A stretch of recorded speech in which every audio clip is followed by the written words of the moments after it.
Sono Kiki e vi do il benvenuto sul canale. Nel video di oggi, su una carrellata di immagini di alcuni dei modelli della mostra, vi voglio parlare della mia esperienza al Monte San Savino Show.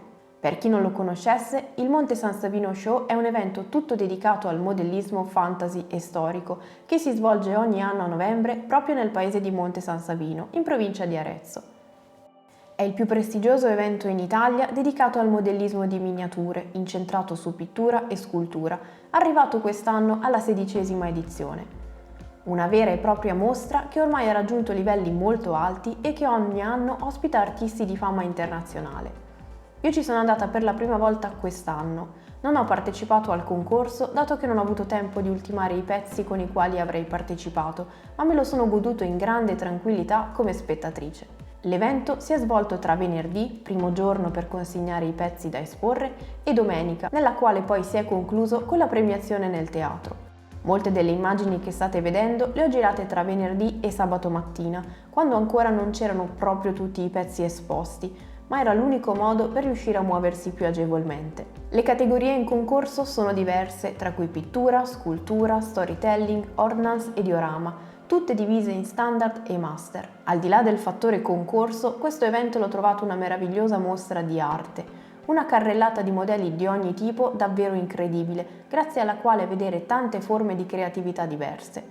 Può capitare di vedere lo stesso modello dipinto in modi completamente diversi, oppure modelli abbinati tra loro o ad uno scenario per lanciare messaggi importanti o creare atmosfere uniche.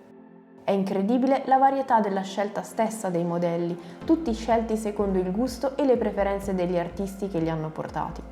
Perché sì, non importa il livello al quale ci si trova al momento, se ci si dedica ad una forma d'arte come il modellismo, di qualunque tipo, si è comunque degli artisti. Per alcuni è un hobby, per altri anche un lavoro, ma per tutti quelli che decidono di partecipare a eventi così è sicuramente una passione. Oltre ai pezzi in concorso, c'è la possibilità di vedere dal vivo meravigliosi modelli dipinti dai giudici o da altri artisti di livello altissimo che mostrano cosa si può ottenere con costanza e impegno. Il primo pensiero che mi è venuto, già il venerdì vedendo i primi pezzi esposti, è proprio di voler subito tornare a casa a dipingere.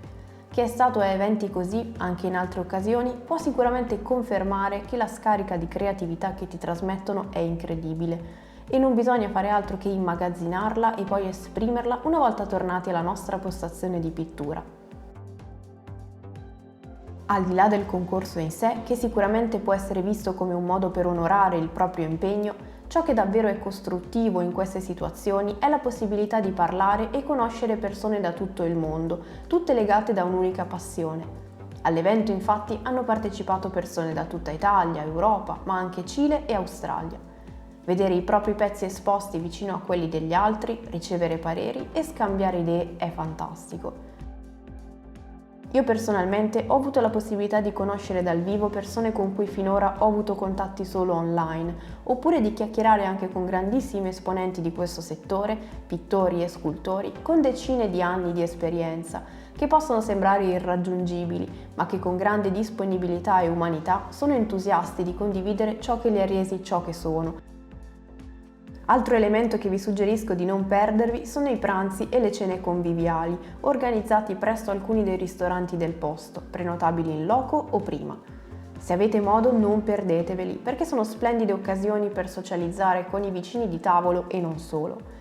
Quindi il mio consiglio è quello di non essere timidi e accogliere davvero tutto ciò che di bello hanno da dare eventi come questo, lasciando da parte la competizione fine a se stessa, trasformando tutta l'energia creativa che si respira e riportarla nella propria voglia di dipingere o scolpire. Non sono mancate neanche le aree per acquistare modelli, colori, plinti e molto altro, anche se sarebbe stato bello avere più scelta. Perché vi garantisco che vi verrà voglia di acquistare qualcosa. Magari quel modello che avete appena visto dipinto o proprio quel pezzo con cui iniziare un nuovo progetto appena tornati a casa. Se non si fosse capito, quindi, un evento che mi è piaciuto davvero tantissimo, che mi ha dato una carica incredibile e che mi ha permesso di interagire con tante persone diverse, ognuna in grado di esprimere creatività in modo diverso e stimolante. Il mio consiglio è quello di essere sempre orgogliosi del livello a cui ci si trova, avere grande voglia di apprendere sempre, lavorando sulle proprie capacità e traendo insegnamenti dalle esperienze degli altri. mai copiare, ma sempre rielaborare le informazioni apprese ed esprimerle secondo il proprio stile. Eventi come questo, in Italia o all'estero, o anche occasioni più piccole, servono proprio a tenere vivo l'interesse e vi consiglio di partecipare quanto più possibile. In ultimo, ma non per importanza, voglio ringraziare anche le persone che si sono fermate per salutarmi e ringraziarmi per i video, che con poche parole mi hanno dato grande grinta per continuare a farli, sempre nella speranza che siano utili. Se vi va, condividete qui sotto nei commenti le vostre esperienze e se il video vi è piaciuto lasciate un like, che è sempre molto apprezzato. Io come sempre vi ringrazio di aver visto il video fino alla fine, vi do appuntamento al prossimo e fino ad allora siate creativi.